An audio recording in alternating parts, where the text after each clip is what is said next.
What drug taught me my lesson about withdrawal? Let's get into it.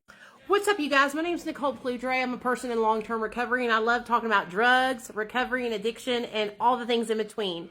And today, we're going to talk about my withdrawal from oxys, roxicodone specifically. So, let's get into it. I had been shooting them little mamma jammas for a hot minute now, and I had gotten to a point where we all get an active addiction where we're like, this life isn't for me anymore.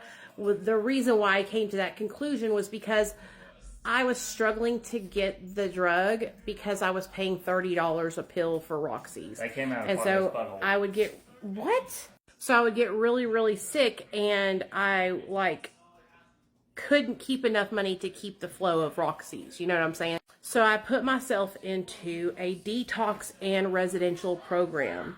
And I really went in there with all the mindset of I'm going to turn my life around and I'm never going to get high ever again.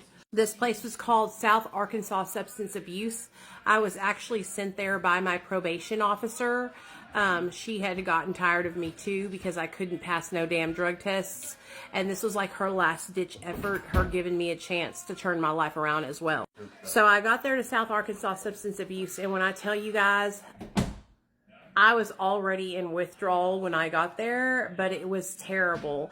The first night that I was there, I was out my hind end and out my mouth end, and I didn't make it to the toilet on time for my hind end. And my poor roommate, dude, I was crying, trying to clean up off the floor, and she was like, girl, call the nurse. It's okay. This happened to me earlier before you got here. But I was mortified because I had a fucking roommate. So the nurse came in and helped me clean up my own, you know what, off the floor. And at this time, you could still smoke in treatment centers. So she was like, let's get you cleaned up, and then let's go out and have a little siggity sig sig. And it was like midnight. So we go outside to smoke a little siggity sig sig, and that's when I realized that they have two basset hounds, a mama and a daddy basset hound with 7 or 8 basset hound puppies. Talk about pet therapy. It's really what I needed at that time to bring my morale back up, because I was struggling. I was about to hit the streets of El Dorado and go cop me some dope if I didn't have something to help me stay positive, you know. So I was in detox for about 5 days, give or take. And then I finally, after about the 5th day, started coming up out of it, and I was able to go to classes. And part of our duty when we were there at the treatment center was to make sure that the dogs were fed and watered.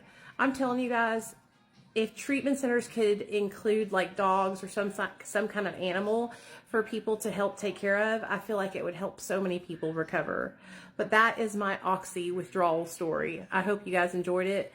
And yeah, I was on the ground with a paper towel with it coming out both ends, trying to clean what I had just on the floor. I was mortified.